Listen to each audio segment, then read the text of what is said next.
ஜெய்பீம் நமோ புத்தாய.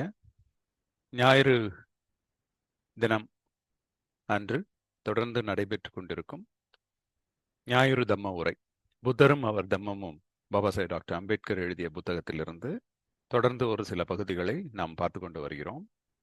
அதன் அடிப்படையில் இன்று 11ஆம் பாகம். இந்த முயற்சி புத்திஸ்ட் ஃப்ரெட்டர்னிட்டி கவுன்சில் சார்பாக முன்னெடுக்கப்பட்டுள்ளது. அதற்காக புத்திஸ்ட் ஃப்ரெட்டர்னிட்டி கவுன்சில் அமைப்பிற்கும் உபாசகர் பாரதி பிரபு அவர்களுக்கும் என்னுடைய நன்றியை தெரிவித்துக் கொண்டு இன்றைய நிகழ்ச்சிக்கு நம்ம போகலாம். இது வரைக்கும் நம்ம என்ன பார்த்துருக்கோம் அப்படின்னா, பாபா சாஹேப் டாக்டர் அம்பேத்கர் எழுதிய புத்தரும் தம்மமும் புத்தகத்திலிருந்து பகுதி 2, அதாவது நூல் 4 மதமும் தம்மமும் அப்படிங்கிற பிரிவிலிருந்து பகுதி 2. பகுதி 2 எதை நமக்கு சொல்லுது அப்படின்னா, எப்படி சொல்லமைப்பின் ஒற்றுமை அடிப்படை வேறுபாட்டை மறைக்கிறது. அதாவது ஒரு சில தத்துவங்களில் இருக்கக்கூடிய வார்த்தைகள் பௌத்த தத்துவத்திலும் ஒத்துப்போகிறது. அந்த வகையில் ஒரு சில வார்த்தைகளை நம்ம கடந்த சில வாரங்களாக பார்த்துட்டு வரோம். என்ன அதில் பிரச்சனை அப்படின்னா, அந்த வேற சில தத்துவங்களில் அதே வார்த்தைக்கு வேற அர்த்தங்கள் இருக்கின்றன. ஆனால் பௌத்தத்தில் அதற்கான அர்த்தம் முற்றிலும் வேறுபடுகிறது. இப்போ நம்ம அந்த பழைய புரிதலுக்கேற்றவாறு அதே அர்த்தத்தில் நம்ம பௌத்தத்துலேயும் அதே மாதிரி தான் இருக்கும் அப்படின்னு நினைக்கும் பொழுது ஒட்டுமொத்தமாக பௌத்தத்தை பற்றிய புரிதலே அங்கே நமக்கு பிரச்சனை ஆயிடுது. அதனால தான் இந்த சொற்கள், எந்தெந்த சொற்கள்லாம் பொதுவாக பௌத்தத்திலையும் அடிக்கடி பயன்படுத்தப்படுகின்றது, அதே சமயத்தில் அதே வார்த்தைகள் பிற தத்துவங்களில் பயன்படுத்தப்படுகின்றன, அந்த தத்துவங்கள்ல அதனுடைய அர்த்தம் வேற மாதிரி இருக்கு அப்படிங்கிறத நம்ம பார்த்துட்டு வரோம். அதன் அடிப்படையில் மறுபிறப்பு அப்படிங்கிறத நம்ம ரொம்ப டீட்டெயில்டாக பார்த்தோம். அதுக்கப்புறம் கர்மா பற்றியும் டீட்டெயில்டாக பார்த்தோம். சென்ற வாரம் பூர்வ ஜென்ம கர்ம வினைகள், அதாவது போன ஜென்மத்தில் பண்ண அந்த பாவம் புண்ணியம் தான் அடுத்த ஜென்மத்தில் நமக்கு தாக்கத்தை ஏற்படுத்துமா அப்படிங்கிறத புத்தர் நம்பினாரா அப்படிங்கிறத நம்ம போன வாரம் பார்த்தோம். அப்போ அதன் அடிப்படையில் அதற்கான ஆதாரங்களை நம்ம பாபா சாஹேப் டாக்டர் அம்பேத்கர் கொடுத்துருக்கிறார் அந்த புத்தகத்தில். அதை எடுத்து நம்ம கொஞ்சம் விரிவாகவே அதை புரிஞ்சுக்கிட்டோம். அதில் புத்தர், அப்புறம் அந்த யாக்கர் உரையாடல் மூலமாகவும், அப்புறம் சூல துக்க கந்த சுட்டா, அப்புறம் தேவதாக சுட்டா, இந்த 2 சுட்டாக்களையும் ஆதாரத்தையும் எடுத்துக்கொண்டு என்ன அப்படின்னு நம்ம ஒரு கன்க்ளூஷனுக்கு வந்தோம் போன வாரம் அப்படின்னா, போன ஜென்மத்தில் பண்ண பாவ புண்ணியங்கள் இந்த ஜென்மத்தில் ஒரு தாக்கத்தை ஏற்படுத்தும் அப்படிங்கிற அந்த தத்துவம் பிராமணிய தத்துவத்துக்கு அது ஒத்து போகிறது. ஏன்னா அங்கே ஆன்மா இருக்கு. அந்த ஆன்மா தான் ஒவ்வொரு ஜென்மத்திலேருந்து அடுத்த ஜென்மத்துக்கு அந்த பாவ புண்ணியத்தின் விளைவுகளை கடத்துறதுக்கு உதவுது அப்படிங்கிறது பிராமணிய தத்துவம். அந்த தத்துவத்துக்கு வேணா முற்பிறவி பாவ புண்ணியம், அடுத்த பிறவியில் பலன் அப்படிங்கிறது ஒத்து போகலாம். ஆனா ஆன்மாவே இல்லாம ஒரு தத்துவம் பௌத்த தத்துவம் அப்படின்னும் போது அதுல இந்த போன ஜென்மத்தில இருந்து அடுத்த ஜென்மத்துக்கு கடத்தக்கூடிய வாய்ப்புகள் தத்துவ ரீதியாகவும் பொருந்தல, பௌத்த நூல்களின் ஆதாரமாகவும் அது பொருந்தல. அப்போ ஆக மொத்தம் முற்பிறவி பலன் அடுத்த பிறவியில கொடுக்குது அப்படிங்கிறது பாபா சாஹேப் டாக்டர் அம்பேத்கர் எப்படி அதை கன்க்ளூட் பண்ணார் அந்த செஷன் அப்படின்னா, அது ஒரு மனிதாபிமானமற்ற தத்துவம், அது மனசாட்சிக்கு விரோதமான தத்துவம், நேர்மையற்ற தத்துவம், இனீக்வெட்டஸ் பிரின்சிபல், அது அப்சர்டு, அபத்தம், அது சமத்துவத்துக்கும் சகோதரத்துக்கும் எதிராகனது ஒரு தத்துவம் அப்படின்னு சொல்லி கன்க்ளூட் பண்றாங்க. ஏன் அப்படின்றதையும் நான் போன வாரம் விரிவாகவே சொல்லிட்டேன். ஸோ இந்த மாதிரி போன ஜென்மத்து பாவ புண்ணியம் தான் இந்த ஜென்மத்தில் ஒரு விளைவை ஏற்படுத்துது அப்படின்னு நம்ம சொன்னோம் அப்படின்னா, அப்போ இங்கே இருக்கக்கூடிய ஏழை எளியவர்கள் என்ன நினைப்பாங்க, இது நம்ம போன ஜென்மத்து பாவம், அவ்வளோதான், நம்ம தலையெழுத்து, இதை அனுபவிச்சு தான் ஆகணும்னு அவனுடைய முயற்சியை அங்கே செத்து போயிடும். அதே மாதிரி இந்த ஜென்மத்தில் அதாவது இந்த வாழ்க்கையில் ஓரளவுக்கு வசதியோடு இருக்கிறவங்க, அவங்க சக மனிதர்களுடைய துன்பத்தை பார்த்து அதுக்கு ஒரு பொறுப்பேற்றுக் கொள்ளாமல் அல்லது ஒரு கருணை இல்லாம இந்த தத்துவம் சாகடிச்சிரும் அதையுமே. ஏன்னா அது அவன் தலையெழுத்து, அவன் அனுபவிச்சு தான் ஆகணும் அப்படிங்கிற ஒரு மனப்பான்மையை கொடுத்துருச்சு அப்படின்னா, அவர்களுடைய வாழ்க்கையை மாற்றுவதற்கு நம்மளால என்ன செய்ய முடியும் அப்படிங்கிற ஒரு கருணை மனப்பான்மையும் அங்க செத்து போயிடும். அப்படிங்கிறது தான் இந்த முற்பிறவி பலன் நம்பிக்கையின் மீது உள்ள ஒரு மோசமான விளைவு. அதனால தான் இது வந்து புத்தர் சொல்லியிருக்க வாய்ப்பில்லை. ஏன்னா புத்தர் பொறுத்த வரைக்கும் அவர் ஒரு மகா கருணையாளருங்கிறது தான் நமக்கு எல்லாருக்குமே தெரியுது. அதுதான் உலகமே ஏற்றுக்கொள்கிறது. அவருடைய எல்லா போதனைகள்லையும், இந்த நூல்கள்லையும், ஆதாரங்கள்லையும் பார்க்கும்போது இதற்கு மாற்று கருத்து யாருமே ஒருத்தர் கூட சொல்ல மாட்டார். புத்தர் வந்து கருணைக்கு எதிரானவர். அப்போ அப்படிப்பட்ட ஒரு கருணையாளர் புத்தர் இப்படி ஒரு தத்துவத்தை எப்படி ஆதரித்திருப்பார் அப்படிங்கிறத கற்பனை செய்து கூட பார்க்க முடியாது அப்படின்னு நம்ம வந்து போன வார பகுதியை நம்ம வந்து நிறைவு செஞ்சிருந்தாரு டாக்டர் அம்பேத்கர். இப்ப அந்த பகுதியில அதாவது இந்த பூர்வ ஜென்ம பாவ புண்ணியங்கள் எதிர்வரும் வாழ்க்கையில் தாக்கத்தை ஏற்படுத்துமா, இதனை புத்தர் நம்பினாரா அப்படிங்கிற அந்த பகுதியில டாக்டர் அம்பேத்கர் 2 விஷயங்களை அங்க சொல்லியிருக்கிறார். அதுல வந்து ஒண்ணு என்ன அப்படின்னா, அதாவது இந்த மிலிந்தா நாகசேனா அவர்களுடைய உரையாடல். இது வந்து 2 கேள்வி அங்க உள்ள வருது. அது நம்ம தொடர்ந்து அதை வாசிக்கும் பொழுது அது வந்து ஒரு கோர்வை இல்லாம தெரியும். அதனால தான் அதை நான் தனியா எடுத்துக்கிட்டேன். அந்த பகுதியில இந்த இப்ப புத்தரும் தம்மமும் வாசிக்கக்கூடிய நம்ம எல்லாமே அதை பார்க்கும்பொழுது அங்க இது மென்ஷன் ஆகும். மிலிந்தா நாகசேனா உரையாடல். ஆனா ஏன் அங்க வருது, அது ஏன் திடீர்னு வருது அப்படிங்கிறது கொஞ்சம் புரிஞ்சுக்கிறதுக்கு சிரமமா இருக்கும். ஸோ அதனால அதை நம்ம வந்து அதை மட்டும் தனியா எடுத்து புரிஞ்சுக்கிட்டோம் அப்படின்னா அந்த பகுதியில் இருக்கக்கூடிய முழு விவரமும் நமக்கு வந்து புரிதலாகும். இப்ப இந்த மிலிந்தா நாகசேனா அப்படிங்கிறது வந்து என்ன அப்படின்னா, அது ஒரு உரையாடல், பௌத்த உரையாடல். மிலிந்தாக்கும் நாகசேனருக்கும் நடைபெற்ற உரையாடலை வந்து தேரவாதா பௌத்தத்தில் பாலி மொழியில எழுதி அது வந்து பர்மா, இலங்கை போன்ற நாடுகள்ல இருந்திருக்கு. அதை வந்து முதல்ல ரைஸ் டேவிட்ஸ் அப்படிங்கிறவர் இலங்கையில கண்டுபிடிக்கிறார் அந்த ஓலைச்சுவடிகளை.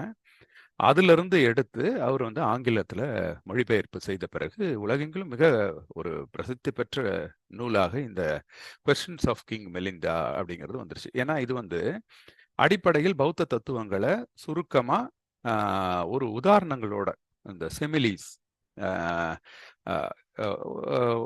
எடுத்துக்காட்டுகளோட விளக்கம். அப்ப அது வந்து புரியறதுக்கு ரொம்ப சுலபமா இருக்கும். ரைஸ் டேவிட்ஸே சொல்லும் பொழுதே அந்த நான் பார்த்த பௌத்த நூல்களிலே ரொம்ப என்னை கவர்ந்தது இந்த மிலிந்தா நாகசேனாவோட உரையாடல் தான் அப்படின்னு எழுதியிருப்பார். அதுக்கப்புறம் அதுல வந்து ஆங்கிலத்தில் நிறைய நூல்கள் அதை வந்து டிரான்ஸ்லேட் பண்ணியிருக்காங்க. ஹார்னர், ரைஸ் டேவிட்ஸ் அண்ட் ஹார்னருடைய டிரான்ஸ்லேஷன் தான் ஒரிஜினல் டிரான்ஸ்லேஷன்ஸ். அப்புறம் அதன் அடிப்படையில் நிறைய ஆங்கில எழுத்தாளர்கள் அதை சுருக்கி அப்புறம் இன்னும் கொஞ்சம் அதை வந்து எளிமைப்படுத்தி எழுதியிருக்கிறாங்க.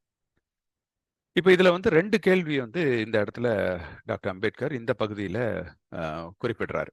ஒரு கேள்வி என்ன அப்படின்னா, நம்ம வந்து முற்பிறவி பௌத்தத்துல முற்பிறவினா என்ன, மறுபிறவினா என்னங்கிறத நம்ம ஏற்கனவே பார்த்தோம். அதாவது ஒவ்வொரு கணமும் ஒரு மனுஷன் மறுபிறவி அடைகிறான். இது வந்து ஒரு வாழ்க்கை தொடர்ச்சி. அது வந்து அந்த கேண்டில் உதாரணத்தோடையும் அப்புறம் அந்த சீரியல் பல்புகள் உதாரணத்தோடையும் நம்ம ஏற்கனவே பார்த்தோம். அப்ப அப்படி பார்த்தா நம்மளுடைய வாழ்க்கையே வந்து ஒரு தொடர் பிறப்பு இறப்பு அப்படிங்கிறது தான். நம்ம ஒவ்வொரு கணமும் ஒரு மனுஷன் பிறக்கிறான் இறக்குறான், அது தொடர்ந்து ஒரு சக்கரமா ஓடிக்கிட்டே இருக்கு நம்மளுடைய இறுதி பரிநிப்பான, அதாவது இறந்து போற வரைக்கும்.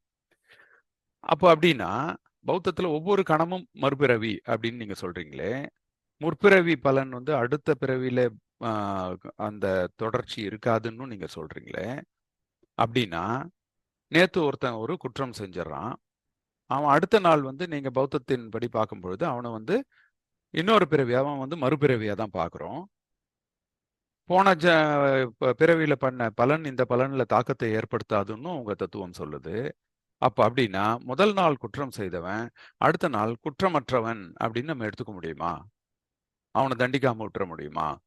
அப்படின்னு ஒரு கேள்வி கேட்கிறாரு மிலிந்தா. அடுத்த கேள்வி இதுவுமே வந்து இந்த பகுதியில டாக்டர் அம்பேத்கர் மென்ஷன் பண்ற கேள்வி. அதாவது கம்ம நியமம், அதுவும் நம்ம பார்த்தோம். கம்ம அப்படிங்கிறது ஒரு இயற்கை விதி. எப்படி லா ஆஃப் கிராவிட்டி மாதிரி அது வந்து ஒரு மாற்ற முடியாத விதி. ஒருத்தர் வந்து நிழல் எப்படி தொடருதோ அந்த மாதிரி இந்த கம்ம விதியும் அவருடைய செயல்களுக்கு ஏற்ற மாதிரி அதனுடைய விளைவுகளும் தொடரும். நல்லது செஞ்சா நல்லது தான் நடக்கும், கெட்டது செஞ்சா கெட்டது தான் நடக்கும். இது யாராலையும் மாற்ற முடியாது அப்படின்னு. அப்படின்னா அப்ப மிலிந்தா ஒரு கேள்வி கேட்கிறாரு. அப்ப ஒவ்வொரு செயலுக்கும் ஒரு விளைவு இருக்கும் கண்டிப்பா அப்படின்னு நீங்க சொல்றீங்களே, அவ்வளவு உறுதியா சொல்றீங்களே, என்ன விளைவு, அது எப்போ நடக்கும் அப்படிங்கறது மட்டும் நீங்க ஏன் முன்கூட்டியே சொல்ல முடியறது இல்ல அப்படின்னு கேள்வி கேட்கிறாரு. அப்ப அது ஒரு விதி, அது லா ஆஃப் பிசிக்ஸ் மாதிரி இருந்ததுன்னா அப்போ அந்த லா வந்து எப்போ வருது, எந்த டைம்ல அது வரப்போகுது, என்ன மாதிரி வரப்போகுது அப்படிங்கிறது நம்ம முன்கூட்டியே சொல்லிடலாம்ல. இன்னைக்கு ஒரு ஆக்ஷன், ஒரு செயல் செஞ்சோம் அப்படின்னா, இந்த செயல் இத்தனாம் தேதி இதனுடைய விளைவை ஏற்படுத்தும், அது இப்படிப்பட்ட விளைவாக இருக்கும் அப்படின்னு சொல்லணும்ல. அப்பதானே அது ஒரு லா ஆஃப் பிசிக்ஸ், அப்பதானே அது ஒரு விதி அப்படின்னு நம்ம எடுத்துக்க முடியும் அப்படின்னு மிலிந்தா கேட்கிறார். ஸோ இந்த 2 கேள்வியுமே இந்த பகுதியில குறிப்பிடப்பட்டிருக்கு. பட் இது தவிர நிறைய கேள்விகள் மிலிந்தா நாகசேனா கேள்விகள். ஸோ இப்போ ஆனால் நம்ம இந்த 2 கேள்விக்கு நம்ம கன்ஃபைன் பண்ணிக்குவோம். பட் அதுக்கு முன்னாடி யார் இந்த மிலிந்தா நாகசேனா அப்படிங்கிறத நம்ம பார்ப்போம். மிலிந்தா அப்படிங்கிறவர் ஒரு கிரேக்க மன்னர். அந்த கிரேக்க நாட்டு மன்னர்கள் இங்க இந்தியா பகுதியில ஆண்ட காலம் அது. அதாவது இண்டோ கிரீக் பேரரசுகள், இந்திய கிரேக்க பேரரசு உருவான சமயம். இது எப்ப நடந்தது அப்படின்னா, மௌரிய பேரரசுக்கு பிறகு, புஷ்யமித்ர சுங்க டைனாஸ்டிக்கு பிறகு, அதுக்கப்புறம் வந்த கான்வா பேரரசு, அதுக்கப்புறம் சாதவாகன பேரரசு, அதன் பிறகுதான் கிரேக்கர்களின் படையெடுப்பு இங்க நடக்குது. நடந்து நம்ம இந்தியாவோட வடமேற்கு பகுதியில, அதாவது பாகிஸ்தான் ஆப்கானிஸ்தான் பார்டர் அந்த இடங்கள்ல இந்த ஆட்சி அப்போ அந்த காலத்துல இருந்தது. இது இண்டோ கிரீக். இப்போ இந்த இண்டோ கிரீக்ல டெமெட்ரியஸ், அப்புறம் மன்னர்கள். அப்போ டெமெட்ரியஸ் ஒரு புகழ்பெற்ற மன்னர். அப்போ அதுல ரொம்ப ஃபேமஸான மன்னர் யாருன்னு பார்த்தா மெனாந்தர். மெனாந்தர் இந்த மேனாந்தர் 1, மேனாந்தர் 2ன்னு 2 மன்னர்கள் இருந்தாங்க. மேனாந்தர் 1 தான் அந்த மேனாந்தா அப்படிங்கிறத தான் பாலியில மிலிந்தா அப்படின்னு சொல்றாங்க. அப்போ இந்த மிலிந்தாங்கிறவர் இண்டோ கிரீக் கிங்கு மேனாந்தா. அப்போ இந்த இண்டோ கிரீக் பீரியடுக்கு பிறகு தான் குஷான டைனாஸ்டி வருது. அதில் தான் கனிஷ்கர் வராரு, அதுக்கப்புறம் குப்தர்கள் வராங்க. இப்போ இது மௌரிய பேரரசின் அழிவுக்கு பிறகு வந்தது. இப்போ இந்த மேனாந்தா அந்த கிரேக்க மன்னர் பாக்ட்ரிய நாடு இங்க ஆட்சி செய்கிறார். அந்த பாக்ட்ரிய நாடுங்கிறது எங்க இருக்குன்னா ஆப்கானிஸ்தான்ல இருக்கு. அங்க பால்க் நகரம். அது ஆப்கானிஸ்தான். இது இது அவங்க கிரேக்கத்திலேருந்து, கிரீஸ்லேருந்து படையெடுத்து வந்திருக்காங்க. நேராக இந்தியாவை ஆக்கிரமிச்சிருக்காங்க. அப்போ இந்த இடத்துல பாகிஸ்தானுடைய ஒரு பகுதி ஆப்கானிஸ்தான், இந்தியாவின் வடமேற்கு பகுதி, இது ஃபுல்லாகவே அவர்களுடைய ஆட்சியின் கீழே இருந்திருக்கு. இதை தான் நம்ம இண்டோ கிரீக் பேரரசுன்னு சொல்கிறோம். இப்போ இந்த ஆப்கானிஸ்தானில் பால்க் அப்படிங்கிற ஒரு நகரம், அதுதான் அவங்க பாக்ட்ரியா நாடு. அதனுடைய தலைநகரம் என்னவா இருந்திருக்குன்னா சகாலா அப்படின்னு ஒரு நகரம். அது இப்போ சியால்கோட், பஞ்சாப்ல இருக்கிற சியால்கோட். அந்த டைம்ல என்ன ஆச்சு அப்படின்னா, இவர்களுக்கு இடையே இந்த கிரேக்கத்துக்கும் இங்க இந்திய கலாச்சாரத்துக்கும் இங்க பௌத்த கலாச்சாரம் நல்ல வேரூன்றி இருந்தது. ஏன்னா இது மௌரிய பேரரசுக்கு பிறகு. ஸோ அசோகர் காலத்துல இந்தியா, பாகிஸ்தான், ஆப்கானிஸ்தான் முழுவதும் பௌத்த கலாச்சாரம் பின்பற்றப்பட்டு கொண்டிருந்த காலம் அது. அப்ப இந்த கிரேக்கர்கள் இங்க வந்த உடனே அவர்களுக்கு கிரேக்க கலாச்சாரம், கிரேக்க தத்துவம் நமக்கு இருக்கும். சாக்ரட்டிஸ், அந்த தத்துவம் எல்லாம் கிரேக்கர்களுக்கு தான் தத்துவத்துல ரொம்ப பெயர் போனவர்கள். அப்ப அவங்க இங்க வந்த உடனே இங்க அதுக்கு ஈக்குவலா ஒரு பௌத்த தத்துவம் இருக்கு. இங்கேயும் அப்போ அந்த காலத்துல வைதீக தத்துவம் இருந்தது, பௌத்த தத்துவம் இருந்தது, சமண தத்துவம் இருந்தது, ஆசீவகம் இருந்தது, சாரவாகம் இருந்தது, அஜீவக அப்படின்றது, அஞ்ஞானா, இந்த மாதிரி நிறைய தத்துவங்கள் இருந்தது. அப்ப இந்த தத்துவங்களோட அவங்க ஒப்பிட்டு அவங்க அவங்களுடைய தத்துவத்தை வாதம் செய்றாங்க. அப்படி வாதம் செய்யும்போது அவங்கள மிகவும் கவர்ந்த தத்துவம் பௌத்த தத்துவம் தான். பௌத்த தத்துவத்துல ரொம்ப இன்ட்ரெஸ்ட் ஆயிட்டாங்க. அப்ப இந்த மேனாந்தா என்ன பண்றாரு, அவர் பௌத்த தத்துவத்தை பத்தி தெரிஞ்சுக்கணும் அப்படிங்கிறதுக்காக நாகசேனா அப்படிங்கிற ஒரு பிக்குவை கூப்பிட்டு நிறைய கேள்விகள் கேட்கிறாரு பௌத்தத்தை பத்தி. அப்ப ஏன்னா மிலிந்தா கிரேக்க தத்துவத்துல ரொம்ப கற்று தேர்ந்த ஒரு அறிஞர் அவர். அவரு எதிர் வைக்கக்கூடிய கேள்விகளை இங்க இருக்கக்கூடிய எந்த தத்துவத்தினாலையும் அதுக்கு பதில் சொல்ல முடியல. எல்லா தத்துவங்களையும் ஒதுக்கிறார்.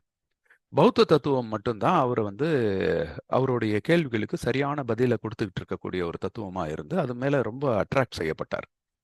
அப்போ நாகசேனாவை கூப்பிட்டு அவர்கிட்ட நிறைய கேள்விகள் கேட்குறாங்க. இந்த உரையாடல் தான் மிலிந்த பன்னா அப்படின்னு நம்மளுடைய பௌத்த நூலா இருக்கு. பன்னானா அறிவு, விஸ்டம், நாலேஜ். ஸோ மிலிந்தாவுடைய நாலேஜை தொகுத்து கொடுக்கக்கூடிய புத்தகம் தான் இந்த மிலிந்த பன்னா. இதே வந்து மகாயான பௌத்தத்தில் வந்து அதை நாகசேன சூத்ரா அப்படின்னு தொகுத்து வச்சிருக்காங்க. ஸோ ஆக மொத்தம் பௌத்தத்தில் இது இருக்கு. நாகசேனாவுடைய பெயர்ல இந்த தொகுப்பு வந்து மகாயான பௌத்தத்திலையும், தேரவாத பௌத்தத்தில் அது மிலிந்த மன்னருடைய பெயர்லையும் இருக்கு, மிலிந்த பன்ஹான்னு. இது எதுல வருதுன்னா திபிட்டக்கால, நம்ம வந்து திபிட்டக்கால குட்டக்க நிக்கையால வருது. இந்த நான் ஏற்கனவே சொல்லியிருந்தேன் இல்லையா, திபெட்டக்கால வந்து சுட்ட பிட்டக்கா, வினய பிட்டக்கா, அபிதம்ம பிட்டக்கா, இல்லை சுட்ட பிட்டக்கா கீழே வரக்கூடிய நிக்காயாஸ்ல குட்டக்க நிக்கையான்னு ஒன்று. அந்த குட்டக்க நிக்கையா கீழே தான் இந்த மிலிந்த பெண்ணாவை பாலி கேனான் வந்து அதை ஏத்துக்கிறாங்க. இது எப்ப நடந்தது அப்படின்னா பொது யுகம் 200க்கு முன்னாடி, அதாவது நான் ஈஸியா சொல்லணும்னா கிமு 100, கிபி 200, இந்த இடைப்பட்ட காலம். இது அசோகருக்கு பின்னாடி வந்த காலம்.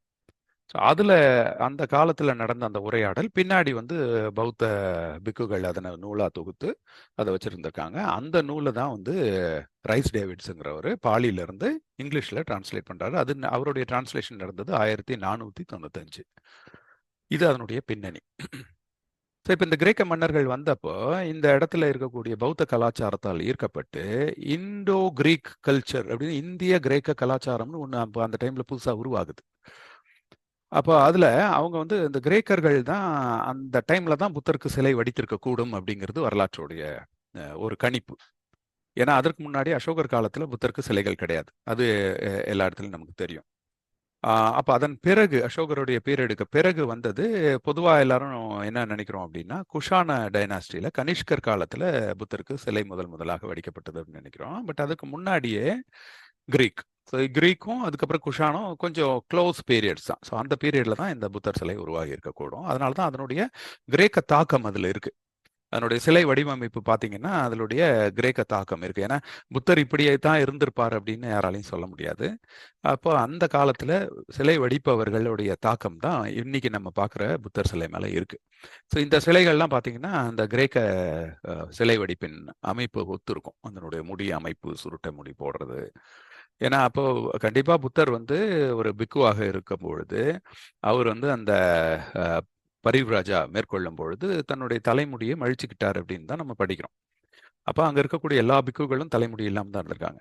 புத்தர் எல்லாருக்கும் சமத்துவம் பேசுறவர். அவர் வந்து கண்டிப்பா அவர் மட்டும் முடிய வச்சுட்டு மீதி எல்லா பிக்குகளையும் முடிய அழிக்கணும்னு சொல்லியிருக்க போறது இல்லை. ஸோ கண்டிப்பா தலைமுடி இல்லாம தான் இருந்திருப்பார். ஆனாலும் இப்போ இந்த கிரேக்கர்கள் காலத்துல அந்த தலைமுடி இல்லாம வடிக்கிறது அவங்களுக்கு வந்து அது ஒரு உயர்ந்த உன்னதமானதாக தெரியல. அதனால அவங்க முடிய வைக்கிறாங்க. அப்புறம் புருஷ லட்சணம் அப்படின்னு ஒரு வைதிக கலாச்சாரமும் அப்போ அந்த டைம்ல இருந்தபோது இதெல்லாம் இருந்தால் தான் ஒரு முழு மனிதன் அப்படின்னும் போது அதில் தலைமுடி மிக முக்கியமான ஒரு இடத்த எடுத்துக்குது. அப்போ அதன் அடிப்படையில் தலைமுடி வந்திருக்கலாம். இதெல்லாம் வந்து ஒரு சும்மா ஒரு வரலாற்று கருத்துக்கள் தான். இதை எடுத்துக்கிறதும் எடுத்துக்காததும் அது நமக்கு அது அவசியம் இல்லை. அப்போ என்ன ஆகுதுன்னா இந்த இந்திய கிரேக்க கலாச்சாரத்துல அப்போ சிலைகள் இருக்கு. புத்தருடைய சிலையும் வடிச்சிருக்காங்க, பக்கத்திலே கிரேக்க கடவுள்களுடைய சிலைகளையும் வடிச்சிருக்காங்க. இது வந்து கிரேக்க கடவுள்கள்.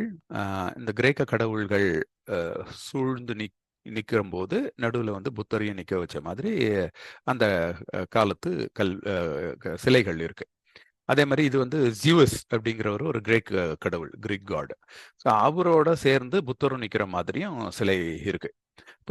இப்போ இந்த காலத்துல தான் புத்தருக்கு சிலைகள் வடிக்கப்பட்டு இந்தோ கிரீக் கலாச்சாரத்துல பௌத்தம் வந்து மிக பெரிய அளவுல வளர்க்கப்படுகிறது மிலிந்தா மன்னர் காலத்துல. அப்போ அந்த டைம்ல நாகசேனாவுக்கு வந்து ஒரு பெரிய பௌத்த பல்கலைக்கழகமே உருவாக்கியிருக்காரு. எங்கன்னா அவுரங்காபாத்ல, இப்போ மகாராஷ்டிரா அவுரங்காபாத்ல நாகசேன வன அப்படின்னு ஒரு இடம் இருக்கு, நாகசேன வனம். அந்த நாகசேனர் வந்து அந்த காலத்துல ஒரு பெரிய பல்கலைக்கழகத்தை, அங்க வந்து பௌத்த குகைகள், பௌத்தர்கள் வாழ்ந்த இடத்துக்கான ஆதாரங்கள் எல்லாமே இன்னைக்கும் இருக்கு. இது வந்து யுவான் சுவாங் 7ஆம் நூற்றாண்டுல வரும்போது கூட இந்த பல்கலைக்கழகம் அங்க இருந்ததை அவருடைய குறிப்புகள்ல எழுதி வச்சிருக்கிறார். அப்போ ஒரு புகழ்பெற்ற பௌத்த ஸ்தலமாக நாகசேன பிக்குவன் மூலமாக ஒரு மிகப்பெரிய பல்கலைக்கழகம் இங்க அவுரங்காபாத்ல மகாராஷ்டிரால இயங்கி வந்திருக்கிறது அப்படின்னு நமக்கு தெரியுது. ஓகே, அதுக்கும் இப்போ நம்ம என்ன தொடர்ச்சி அப்படின்னா, இந்த அவுரங்காபாத்ல தான் பாபா சாஹேப் டாக்டர் அம்பேத்கருக்கு ஹைதராபாத் நிசாம் மீர் ஓஸ்மான் அலி கான் அப்படிங்கிறவரு 54 ஏக்கர் நிலம் கொடுக்குறாரு அவருக்கு. நீங்க இதை வந்து பயன்படுத்திக்கோங்க அப்படின்னு. டாக்டர் அம்பேத்கர் அந்த இடத்த என்ன பண்றாரு, உடனே அதை எடுத்து 1950ல அங்க ஒரு பெரிய பல்கலைக்கழகத்தை உருவாக்குறாரு. நாகசேனவனம். அதான் மகாராஷ்டிரால அவுரங்காபாத்ல நாகசேனவனம் இடத்துல 54 ஏக்கர் கிடைச்சிருக்கு. இப்ப இங்க பல்கலைக்கழகம் உருவாக்கும் போது பாபா சாஹேப் டாக்டர் அம்பேத்கருக்கு வந்து இந்த மிலிந்தா நாகசேனா பத்தி தெரியுது. அப்ப மிலிந்தருடைய ஆதரவுனால தான் இங்க ஒரு பெரிய பௌத்த பல்கலைக்கழகம் இருந்து செயல்பட்டு இருக்குன்னு தெரிஞ்ச உடனே அந்த பல்கலைக்கழகத்துக்கு அவர் வந்து மிலிந்த் மகாவித்யாலயான்னு பேர் வைக்கிறார் முதல்ல 1950ல. ஸோ அந்த இடத்த பயன்படுத்தி இது வந்து அந்த கன்ஸ்ட்ரக்ஷன் பீரியட்ல பாபா சாஹேப் டாக்டர் அம்பேத்கர் போய் அந்த ப்ளூ பிரிண்ட் எல்லாம் வச்சு அந்த கட்டுமான பணிகள் நடக்கும்போது அது கூடவே இருந்து இது வந்து அவங்க அந்த ஆர்கிடெக்ட் அப்புறம் டாக்டர் அம்பேத்கருடைய கூட இருந்தவங்க எல்லாம் நின்று ஒரு புகைப்படம் எடுத்திருக்காங்க. அந்த கட்டிடம் அப்போ கட்டிட்டு இருக்கும் பொழுது எடுத்த படம். இப்போ அந்த கட்டிடம் இந்த நிலைமையில இருக்கு. இப்ப என்னன்னா அவருக்கு 216 ஏக்கர்கள் சூழ ஒரு மிக அழகான ஒரு ரம்மியமான சூழல்ல 5 கல்லூரிகள் அங்க இயங்கி வந்து கொண்டிருக்கின்றன. அதாவது ஒன்று வந்து Baba Saheb doctor Ambedkar college of arts and commerce, அப்புறம் Milind college of science, engineering college, Ambedkar college of law, இதெல்லாமே அங்கே வந்து இயங்கிட்டு வருது. பொதுவாக ஒரு 54 ஏக்கர் ஒரு மன்னர் தராருன்னா நம்ம என்ன பண்ணுவோம், நம்மளுடைய பேர்லையோ இல்லை சொந்தக்காரங்க பேர்லையோ எழுதி வச்சிருவோம். ஆனால் இந்த மனிதர் அந்த 54 ஏக்கரையும் ஒரு கல்விக்காக பயன்படுத்தணும்னு சொல்லி அவரோட வாழ்க்கையில மெனக்கெட்டு அங்கே உட்காந்து அவருடைய உடல்நிலை சரியில்லாத போதும் இதுக்காக மெனக்கெட்டு ஒரு மிகப்பெரிய பல்கலைக்கழகத்தை உருவாக்கியிருக்கும் போது ரொம்பவே பிரமிக்கத்தக்க விஷயம்தான். இப்போல்லாம் நம்ம செய்கிற ஒரு சமூக சேவையெல்லாம் ஒன்றுமே இல்லை இப்போ அவரோட கம்பேர் பண்ணி பார்க்கும்போது. அவரு என்ன ஜாதி என்ன அப்படிங்கிறதெல்லாம் அப்பாற்பட்டு அவருடைய கருணை, அந்த மனசு எல்லாருக்கும் வந்து ஒரு சமத்துவமான ஒரு சூழலை உருவாக்கணும், எல்லாருக்கும் கல்வி கொடுக்கணும், பகுத்தறிவு கொடுக்கணும்னு அவர் கடுமையாக உழைச்சதை பார்க்கும்போது உண்மையிலே பிரமிக்க வைக்குது. ஓகே, அவர் டாக்டர் அம்பேத்கர் அவருடைய முயற்சினால இன்னைக்கு வந்து ஒரு மிகப்பெரிய கல்லூரி அந்த இடத்துல மிக அழகான ஒரு சூழல்ல இயங்கிட்டு வருது. இந்த Milind college, college of arts, college of science, college of law, commerce, engineering எல்லாமே. ஓகே, இது வந்து இந்த மிலிந்த நாகசேனருடைய ஒரு பின்னணி. இப்போ வந்து மிலிந்த நாகசேனருடைய உரையாடலை பத்தி தெரிஞ்சுக்குவோம். இந்த உரையாடலே ரொம்ப ஒரு மிக புகழ்பெற்ற உரையாடல். இதுல வந்து நமக்கு நிறைய விஷயங்கள் தெரிஞ்சுக்கிறதுக்கு இருக்கு. முதல்ல எடுத்த உடனே மிலிந்தாவும் நாகசேனரும் ஒரு இடத்துல சந்திக்கிறாங்க. அப்போ வந்து ஆன்மா பற்றிய ஒரு விவாதம் வருது. அது நான் அடுத்து சொல்றேன். அந்த விவாதத்தை பார்த்து இம்ப்ரெஸ் ஆயிடுறாரு மிலிந்தா. உடனே வந்து நாகசேனர் கிட்ட, நான் உங்களோட வந்து தொடர்ந்து உரையாடணும், நீங்க என்னுடைய அரண்மனைக்கு வாங்க அப்படின்னு கூப்பிடுறாரு. அப்போ நாகசேனர் கேட்கிறார், நான் வரேன், ஆனா நீங்க வந்து ஒரு மன்னராக உரையாடுவதா இருந்தா நான் வரமாட்டேன், ஒரு அறிஞராக உரையாடினா நான் வரேன் அப்படிங்கிறாரு. என்ன ரெண்டுத்துக்கும் வித்தியாசம் அப்படின்னு கேட்கிறாரு மிலிந்தா. அப்ப நாகசேனர் சொல்றாரு, அறிஞர்கள் 2 பேர் உரையாடுறாங்க அப்படின்னா அதனுடைய கடைசியில யார் சொல்றது உண்மை அப்படிங்கிறது வெளிப்பட்டுடும். அதுக்காக தான் அவங்க உரையாடுவாங்க. அப்போ இன்னொருத்தர் வந்து அதுல தவறான புரிதல் இருந்ததுன்னா அவர் வந்து என்னுடைய தவறு தான் அப்படின்னு ஏத்துக்குவாரு. இதுதான் அறிஞர்களிடையே நடக்கும் உரையாடல். ஓஹோ! அப்ப மன்னர்கள்னா என்ன செய்வாங்க? மன்னர்கள்னா ஒரு கருத்தை முன்வைப்பாங்க. அதை சுத்தி இருக்கிறவங்க ஏத்துக்கலைன்னா அவருக்கு கடும் கோபம் வந்துடும், அவங்கள தண்டிச்சிருவாரு. அந்த மாதிரியான உரையாடலுக்கு நான் வரல அப்படிங்கிறார். இது வந்து இப்போ மெலிந்தா வந்து அதுக்கப்புறம் ஓகே, நான் வந்து அறிஞர் மாதிரியே உரையாடுறேன், நீங்க வாங்க அப்படின்னு சொல்லிட்டு கூட்டிட்டு போறாரு. அதுக்கப்புறம் தான் உரையாடல்கள் நடக்குது.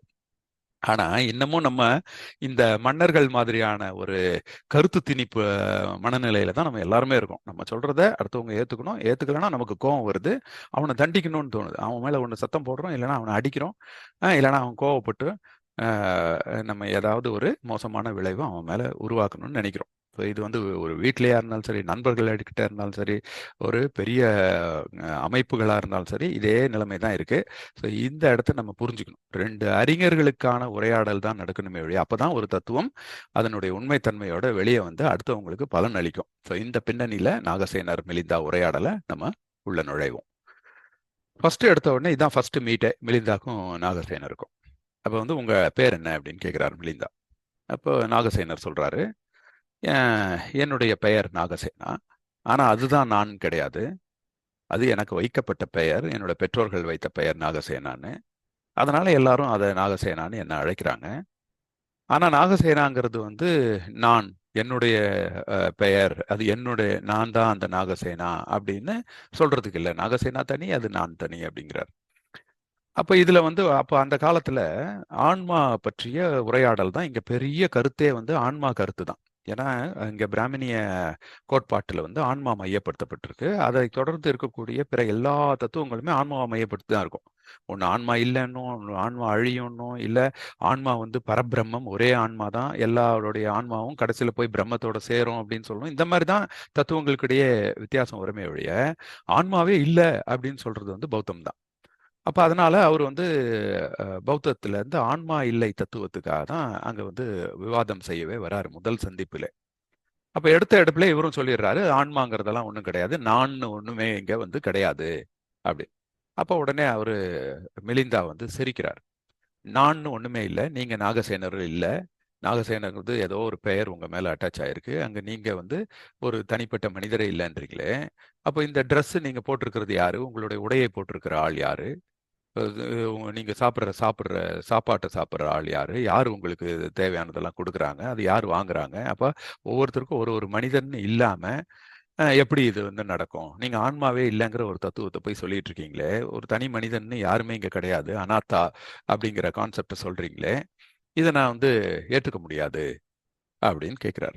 அப்போ உடனே நாகசேனர் வந்து கேட்கிறார், மன்னரே, நீங்க இப்ப இந்த இடத்துக்கு எப்படி வந்தீங்க? நடந்து வந்தீங்களா, இல்ல வந்து ரதத்துல வந்தீங்களா? அப்ப அவர் சொல்றாரு, நான் ரதத்துல தான் வந்தேன். அப்படியா, எங்க உங்க ரதம்? இதுவா உங்க ரதம் அப்படின்னு சொல்லிட்டு அந்த ரதத்தோட கைப்பிடியை பிடிச்சி கேட்கிறாரு. இல்ல, அது இல்ல ரதம். சரி, அப்ப அதனுடைய அந்த நீளமான கம்பு, அந்த கைப்பிடியையும் சக்கரத்தையும் இணைக்கக்கூடிய கம்பு இருக்கும் இல்லையா, அது போல், அதை பார்த்துட்டு இதுதான் உங்க ரதமான்னு கேட்கிறேன். இல்ல, அது அது ரதம் கிடையாது, அது போல் அப்படின்னு. அப்ப இது சக்கரம், சக்கரத்தை காமிச்சு, இந்த சக்கரம் தான் உங்க ரதமா? இல்ல இல்ல, அது சக்கரம். அப்ப அதுல சொருகப்பட்டிருக்கக்கூடிய அந்த அச்சாணி கொம்பு தான் வந்து உங்களுடைய ரதமா, இல்ல இந்த உட்கார்ந்திருக்கிற இடம் தான் ரதமா, இப்படின்னு ஒவ்வொரு பகுதியா காமிச்சு காமிச்சு ஆக்சல், அதை இணைக்கக்கூடிய பகுதி தான், இந்த இரும்பு பகுதி தான் ரதமா அப்படின்னு கேட்டா, இதெல்லாம் ரதம் கிடையாது. அப்போ இது நீங்க காட்டுற இடத்துல எதுவுமே ரதம் இல்ல. அப்ப வெளியில ஏதாவது ரதம் இருக்குதா அப்படின்னா, இல்ல இல்ல, வெளியில எல்லாம் கிடையாது, இதுதான் ரதம் அப்படிங்கிறாரு. அப்ப எதுதான் ரதம்? அப்ப இதெல்லாம் சேர்ந்தது ரதம்னு சொல்றீங்க. சரி, நான் எல்லாத்தையும் கழட்டி மொத்தமா ஒரு கும்பலா குவிக்க வச்சுட்டு அது ரதமான்னு கேட்டா நீங்க ரதமான்னு சொல்லுவீங்களா? இல்ல இல்ல, அது ரதம் கிடையாது. அப்ப எங்க தான் ரதம் இருக்கு? நீங்க சொல்றது படி பார்த்தா உங்களுடைய நீங்க ரதம்னு வந்த பகுதி ஒவ்வொன்றா எடுத்து காமிச்சிட்டேன். நீங்க அது ரதம் இல்லைன்றீங்க. வெளியில இருந்தும் எதுவும் ரதம் இல்லைன்றீங்க. அங்கதான் ரதம் இருக்குன்றீங்க. சரி, எல்லாத்தையும் எடுத்து ஒரு குவியலா வச்சு காமிச்சால் அதுவும் ரதம் இல்லைன்றீங்க. அப்ப எதுதான் ரதம் அப்படின்னு சொல்லிட்டு உடனே அங்க சுற்றி இருக்கிறவங்கலாம் நாகசேனரை பாராட்டுறாங்க. ஆஹா, அருமையா அதை வந்து சொல்றீங்க. அப்போ மன்னர் வந்து ஒத்துக்கிறாரு, கரெக்ட், இது வந்து தனிப்பட்ட முறையில் அதை எதுவுமே சொல்ல முடியாது, அது அதாவது அந்தந்த இடத்துல இருக்க வேண்டிய இடத்துல இருக்கக்கூடிய ஒரு தொகுப்புக்கான பெயர் தான் வந்து ரதமே உள்ள, ரதம் இதுதான் அப்படின்னு நம்ம சொல்லிடவே முடியாது அப்படின்னு சொல்றாரு. அப்போ சரியா சொன்னீங்க மன்னரே, அதே மாதிரி தான் மனிதனுமே, உடல் பிளஸ் மனம், இது ரெண்டு நாம ரூபா, இது ரெண்டு சேர்ந்தது தான் ஒரு மனிதன். ஸோ அந்த மனிதனுக்குன்னு நிரந்தரமா எதுவுமே அங்க கிடையாது. எப்படி உங்க ரதத்துக்கு ஒரு நிரந்தரமான ஒண்ணு எதுவுமே கிடையாதோ, அதே மாதிரி மனிதனுக்கும் நிரந்தரமானது ஒண்ணும் கிடையாது. அது ஒரு தொகுப்பு. மனிதன் அப்படிங்கிற பேரு, இப்ப நான் அப்படிங்கிற பேரு, இந்த நாகசேனா அப்படிங்கிற ஒரு பேரு, ஒரு தொகுப்பு தான். எதனுடைய தொகுப்பு அப்படின்னா பஞ்சகந்த தொகுப்பு. பஞ்சகந்தங்கிறது உடல். உடல்ங்கிறது வந்து ரூப. அந்த ரூப வந்து ஒரு தொகுப்பு. அதுல வந்து திடப்பொருள், திரவப்பொருள், வெப்பம், காற்று இதெல்லாம் சேர்ந்தது ஒரு தொகுப்பு. அது ஒரு கந்தா. அப்புறம் மனம், மைண்ட் வந்து ஒரு 4 கந்தாவா பிரியுது. அதுல வின்னா, சன்னா, வேதனா, சங்காரா. அப்ப இந்த 4ம் 5ம் சேர்ந்து ஒரு தொகுப்பா இருக்கும்போது தான் அவன் ஒரு மனிதன். இந்த தொகுப்பு வந்து மாறிக்கிட்டே இருக்கும். அடுத்த கணம் வந்து மனசுடைய உணர்வுகள், புரிதல் எல்லாமே டக்குன்னு வேற மாதிரி மாறின உடனே அவன் வேற மனிதன். அவன் உடல்ல இருக்கக்கூடிய நிறைய பொருட்களும் மாறுபடும். ஒரு ஒரு சமயத்துல வந்து நம்ம உடம்புல இருக்கக்கூடிய காற்று வெளியே போகுது, நீர் வெளியே போகுது சிறுநீராக, மோஷன் வெளியே போகுது. அப்புறம் செல் வந்து ஒவ்வொரு தடவையும் வந்து அழியுது. லட்சக்கணக்கில் செல்கள் ஒவ்வொரு நாளும் அழிந்துக்கிட்டு புது செல்கள் உருவாகுது. அப்படின்னா உடல் ரீதியாகவும் ஒவ்வொரு மனிதனும் மாறிக்கிட்டே இருக்கான், மன ரீதியாகவும் ஒவ்வொரு கணமும் நம்ம மாறிக்கிட்டே இருக்கிறோம். அப்போ இது வந்து ஒரு புது தொகுப்பு, அப்படின்னா புது மனிதன். அப்போ இந்த விஷயத்துக்கும் ஏன் இந்த வந்து இந்த ஆன்மா அனாத்தாவை சொல்றோம் அப்படின்னா, அதுக்கும் இந்த துக்கத்துக்கான தீர்வுக்கும் சம்பந்தம் இருக்கு. ஏன்னா துக்கம் அப்படிங்கிறது என்ன அப்படின்னா, நம்ம ஒரு விஷயத்த வந்து விரும்புறோம், அது கிடைக்காம போயிட்டாலோ, இல்ல ஒரு விஷயம் வரக்கூடாது, அதை வந்து வெறுக்கிறோம், ஆனா அது வந்துருச்சுனாலோ, அதுதான் துக்கம். ஸோ அதனால் கிடைக்கக்கூடிய, நம்ம எதிர்பார்த்து கிடைக்காம போற அந்த ஏமாற்றம் தான் துக்கம். அப்ப இந்த துக்கத்துக்கு காரணம் என்னன்னா, நம்ம அந்த எதிர்பார்க்கிறோம். அந்த எதனால எதிர்பார்க்கிறோம்னா, அது மேல ஏதோ ஒரு விருப்போ அல்லது வெறுப்போ வச்சிருக்கோம். இது எனக்கு பிடிக்குது, எனக்கு அது வேணும் அப்படிங்கிற ஒரு எதிர்பார்ப்பு. இது எனக்கு பிடிக்கல, அது வரக்கூடாது அப்படிங்கிற ஒரு எதிர்பார்ப்பு. இந்த எதிர்பார்ப்பு மீட் அவுட் ஆகாத போது நமக்கு வந்து ஏமாற்றம் வருது. அதுதான் துக்கம். அப்ப இதுக்கு என்ன காரணம் அப்படின்னா, அந்த பற்று தான். விருப்பு அல்லது வெறுப்புன்னு ஒரு சென்ஸ் உருவாகுது இல்லையா? இது உருவாகிறதுனால தான் மனுஷனுக்கு ஒரு எதிர்பார்ப்பு வருது. அந்த பற்றுனால தான் ஒரு எதிர்பார்ப்பு வருது. அந்த எதிர்பார்ப்பு கிடைக்காத போது ஏமாற்றம் வருது. அதுதான் துக்கம் அப்படிங்கிறது தான் புத்தருடைய துக்கத்தை பத்தின ஒரு டெஃபினிஷன். அப்ப இந்த இடத்துல இந்த தொகுப்புகள் இருக்கு இல்லையா? இந்த தொகுப்புகள்ல வந்து ஃபர்ஸ்ட் ஒரு விஷயத்த நம்ம பார்க்குறோம். பார்த்த உடனே அது நம்மளுடைய ஐம்புலன்கள்ல ஏதோ ஒரு புலன் வந்து அத மூளைக்கு கொண்டு போயிடுது. அது பார்வையா இருந்தாலும் சரி, ஸ்மெல்லா இல்ல செவித்திறனோ ஏதோ ஒண்ணு. ஒரு சத்தம் ஒரு கேட்குது அப்படின்னா, காது அத ஃபர்ஸ்ட் உணருது. செவி உணர்வா. அதுக்கப்புறம் அது மூளை வந்து அத வந்து ஒரு ஒலி அப்படின்னு புரிஞ்சுக்குது. அது என்ன வகையான ஒலி? அது அது அது எவ்வளவு தூரத்துல இருந்து வருது? இதெல்லாம் நம்மளுடைய புரிதல். அதுக்கப்புறம் அந்த ஒலி வந்து ஒண்ணு நமக்கு பிளசன்ட்டா இருக்கும், இல்லைன்னா அன்பிளசன்ட்டா இருக்கும். பிடிச்ச மாதிரி ஸ்மெல், ஒரு பெல் சத்தம் பிடிச்ச மாதிரி இருக்கலாம். இல்ல அதே பெல் சத்தம் அன்பிளசன்ட்டா கூட இருக்கலாம். கட கட கடன்னு அடிச்சுக்கிட்டே இருந்தாலோ, அல்லது நமக்கு பிடிக்காத ஒரு இடத்துல இருந்து வரக்கூடிய சத்தமா இருந்தாலும், நம்மளுடைய கோயில்லேருந்து வந்தா அது பிளசன்ட்டா இருக்கும். அடுத்தவங்க கோயில்லேருந்து வந்தா அன்பிளசன்ட்டா இருக்கும். ஸோ அது ஒரு அன்பிளசன்ட். ஸோ இது 2ஆ வகையறுத்தக்கூடியது தான் வேதனா. அதுக்கப்புறம் என்ன ஆகுதுன்னா, ஒரு அபிப்பிராயம் அத பத்தி உருவாகுது நம்ம மைண்டுக்குள்ள. இந்த சத்தம் வந்து எனக்கு பிடிச்சிருக்கு. அது மேல ஒரு விருப்பு. இந்த சத்தம் எனக்கு எரிச்சல் அடையுது. அது மேல ஒரு வெறுப்பு. இந்த விருப்பு, வெறுப்போட சேர்ந்து என்ன ஆகுது அப்டின்னா, இந்த நிகழ்ச்சி முடிஞ்ச உடனே அடுத்த நிகழ்ச்சி வரும்பொழுது, அதே எதிர்பார்ப்போட நம்ம இருக்கோம். அப்ப அந்த சத்தம் அப்படின்னு பார்க்கும் பொழுதே, அந்த சத்தம் வந்து நமக்கு மனசுக்குள்ள ஒரு வெறுப்ப கொண்டு வந்துருது. இப்ப நம்ம எதிர்பார்த்த சத்தம் அங்க கிடைக்கலனாலோ, அல்லது நம்ம பிடிக்காத சத்தம் மறுபடியும் வந்தாலோ, நமக்கு எரிச்சல் ஆயிடுது. அப்ப அது வந்து ஒரு இந்த மாரி எல்லா விஷயத்திலயும் சொல்லலாம். அப்போ இத கட் பண்ணணும் அப்படின்னா, எங்க கட் பண்ண முடியும்னா, இந்த விருப்பு, வெறுப்பு உருவாகுற அந்த அபிப்பிராயம், சங்காராவ தான் நம்ம கட் பண்ண முடியும். மீதி எதையுமே நம்ம கட் பண்ண முடியாது. ஆ அப்போ அந்த இடத்துல தான் புத்தர் வந்து அத வைக்கிறார். அப்ப இந்த சங்காரா, விருப்பு, வெறுப்ப எப்படி கட் பண்ண முடியும் அப்படின்னா, மனுஷன் எல்லாமே மாறக்கூடியது அப்படின்னா, அவன் அது மேல விருப்பு, வெறுப்பு வைக்க மாட்டான். எப்படியும் அது மாறத்தான் போகுது. நான் வந்து இதுதான் நடக்கும்னு நான் எப்படி எதிர்பார்ப்பேன்? அப்ப அந்த அனிச்சா பத்திய ஒரு புரிதல் இல்லாதனால தான் அவனுக்கு வந்து அந்த அ அபிப்பிராயம் உருவாகுது. 2வது என்னன்னா, அனாத்தா. இது எதுவுமே வந்து ஒரு நிரந்தரம் கிடையாது. இது ஒரு தொகுப்பு தான். ஆ ஸோ எதுவுமே வந்து நிரந்தரமா இது ஒரு பொருள் அப்படின்னு சொல்லிட முடியாது. எந்த பொருளா இருந்தாலும் சரி, சிந்தனையா இருந்தாலும் சரி, ஒரு மனிதன் உயிரா இருந்தாலும் சரி, அது பல்வேறு விஷயங்களுடைய ஒரு தொகுப்பு தான். அப்ப அது அதுக்குன்னு தனித்துவம் எதுவுமே கிடையாது அப்படிங்கிறத அவன் புரிஞ்சுக்கிட்டான்னா, இது என்னுடைய விஷயம், எனக்கு வரணும் அப்படின்னு அவனுக்கு வந்து ஒரு விருப்போ, வெறுப்போ வராது. அடுத்தவன் அப்படின்னு அவன் மேல வந்து ஒரு விருப்போ, வெறுப்போ வைக்க முடியாது. ஏன்னா எல்லாமே ஒரு தொகுப்புகள் தான் அப்படிங்கிற ஒரு புரிதல் இருக்கணும். இதுதான் அனாத்தா. அதனால தான் இந்த அனாத்தா அப்படிங்கிற அந்த கான்செப்ட் நமக்கு வந்து இந்த விருப்பு அல்லது வெறுப்பு உருவாகிறதுக்கு ஒரு மையப்புள்ளியா இருக்கு. இத புரிஞ்சிக்காததுனால தான் நம்ம வந்து என்ன பண்றோம், இந்த சங்காரா உருவாக்குறோம். அதன் அடிப்படையில் நமக்கு வந்து அ துக்கம் வருது. அப்ப சங்காராவ தடுத்துருச்சுன்னா, அப்போ இந்த சங்காரா ஒரு ஒரு நிகழ்வுல நமக்கு வந்து ஒரு விருப்பு அல்லது வெறுப்பு மனசுல ஏற்படுத்தி, அடுத்த நிகழ்வு அப்போ அதனுடைய தொடர்ச்சி நமக்கு வருது இல்லையா? இதுதான் மறுபிறப்பு. இதுதான் மனசோட மறுபிறப்பு. இதுதான் பௌத்தத்தில மறுபிறப்புன்னு சொல்றோம். அப்போ இப்படி பார்க்கும்போது நம்ம பிறந்ததுலேருந்து இறக்குற வரைக்கும் தொடர்ந்து நெறைய நிகழ்வுகள் நடந்துகிட்டே இருக்கும். ஒவ்வொரு நிகழ்வும் ஒரு தாக்கத்த ஏற்படுத்தும். அடுத்த நிகழ்வுக்கு அதனுடைய ஒப்பீனியன், அதனுடைய அபிப்பிராயம் ஒரு பிறப்பை ஏற்படுத்தும். ஸோ இந்த மாரி ஒரு தொடர்ச்சியில நம்ம சிக்கிக்கிட்டு இருக்கிறனால தான், நம்ம வந்து துக்கத்த அனுபவிக்கிறோம். ஒவ்வொரு சமயமும் அந்த நிகழ்வ அது தனியா பார்க்கறது, அடுத்த நிகழ்வ தனியா பார்க்கறது. முதல் நிகழ்வுலருந்து அடுத்த நிகழ்வுக்கு நம்ம எந்த ஒரு அபிப்பிராயத்தையும் கொண்டு போகக்கூடாது. ஆனா, அதுல வந்து அறிவை கொண்டு போலாம். விஸ்டம், பன்னா. அதனுடைய புரிதல் இது எல்லாமே உணர்வு ரீதியாக இல்லாம, புரிதல் ரீதியாக கொண்டு போம்பொழுது, அது வந்து பன்னாவாகுது, விஸ்டம் ஆகுது. ஆனா அதையே வந்து உணர்வு ரீதியா எனக்கு இது வேணும், இது வேணாம் அப்படின்னு உணர்ச்சிகரமா நம்ம கொண்டு போம்போது, அது வந்து சங்காராவாகுது. இந்த சங்காராவ தடுத்துட்டோம் அப்படின்னா, ஒவ்வொரு தடவையும், ஒவ்வொரு நிகழ்வையும் நம்ம புது பிறப்பு தான் வரும். மறுபிறப்பு கிடையாது. இந்த மறுபிறப்பு, புது பிறப்பு அப்படிங்கிறது. என்ன அப்படின்னா, மறுபிறப்புங்கிறது ஒரே எண்ணம் நமக்கு வந்து தொடர்ந்துகிட்டே இருந்துச்சு அடுத்தடுத்த நிகழ்வுகள்ல அப்படின்னா, அது வந்து மறுபிறப்பு. ஸோ ஒருத்தன பார்க்குறோம், அவன்கிட்ட பேசுறோம், ஏதோ அவன் நம்மள எரிச்சல் பண்ணிடுறான், கோவம் வந்துருது. அடுத்த வாட்டி அவன பார்க்கும்போது அதே கோவத்தோடயே ஃபர்ஸ்ட்டு அவன் மூஞ்சிய பார்க்கறது. இப்ப அப்படின்னா நம்ம மறுபிறப்பு அடைஞ்சிருக்கோம். அவனும் அதே கோவத்தோட தான் வருவான், அதே எரிச்சல்காரன் தான் அவன் அப்படின்னு அவனும் மறுபிறப்பு அடைஞ்சிருக்கிறதா நம்ம நினைக்கிறோம். அப்போ இந்த எண்ணங்களின் தொடர்ச்சி மட்டும் இல்லை அப்படின்னா மறுபிறப்பு முடிஞ்சிடுது, புது பிறப்பு வருது. அப்போ நம்ம பார்க்குறோம், ஒருத்தங்கிட்ட பேசுகிறோம், சண்டை வருது, அன்னைக்கு ஒரு கோவம் மனஸ்தாபத்தோடு போயிடுறோம். அடுத்த நாள் அவனை பார்க்கும்போது அதே கோவத்தோடு திரும்பி இருக்கக்கூடாது. நேற்று அவன் பேசினா அது ஞாபகம் இருக்கும், அவன் எதுக்காக பேசினா, அங்கே யாருடைய மிஸ்டேக் அப்படிங்கிறது நம்மளோட அறிவு, அது பண்ண விஸ்டம். அப்போ அதே சூழலை இன்னைக்கு உருவாக்க கூடாதுன்னு நம்ம முடிவு எடுக்கிறது விஸ்டம். ஆனா அதே கோபத்தோட வந்துட்டான் அப்படின்னு நம்ம வந்து ஒரு எரிச்சலோட அவனை மீட் பண்ணோம்னா திருப்பி அதே விஷயம் தான் தொடங்கும். இன்னைக்கும் துக்கம் இருக்கும், அது நேற்றைய துக்கம் விட இன்னைக்கு அதிகமாயிடும். அப்ப நம்ம என்ன பண்ணணும் அப்படின்னா, இந்த மறுபிறப்பை விட்டுட்டு புதிய பிறப்பு தான் ஒவ்வொரு கணமும் எடுக்கணும். அப்ப முதல் பிறவியில் இருக்கக்கூடிய அந்த அபிப்பிராயம் சங்காராவை முறியடிக்கிறது தான் உண்மையிலே ஒரு நல்ல துக்கத்துக்கான தீர்வு அப்படின்னு புத்தர் சொல்றாரு. இதுதான் அவருடைய புத்தர் மன்னிக்க மறுத்த கதையை நம்ம ஏற்கனவே பார்த்துருக்கிறோம்.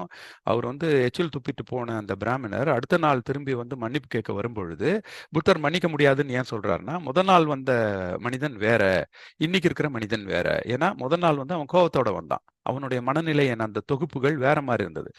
இன்னைக்கு வந்து அவனுடைய தொகுப்பே வேற, அவனுடைய மனநிலையில இப்ப வந்து கோபம் இல்லை, அவன் மன்னிப்பு கேட்க வந்திருக்கான். அப்போ இப்ப இருக்கக்கூடிய அந்த தொகுப்பு வந்து வேற.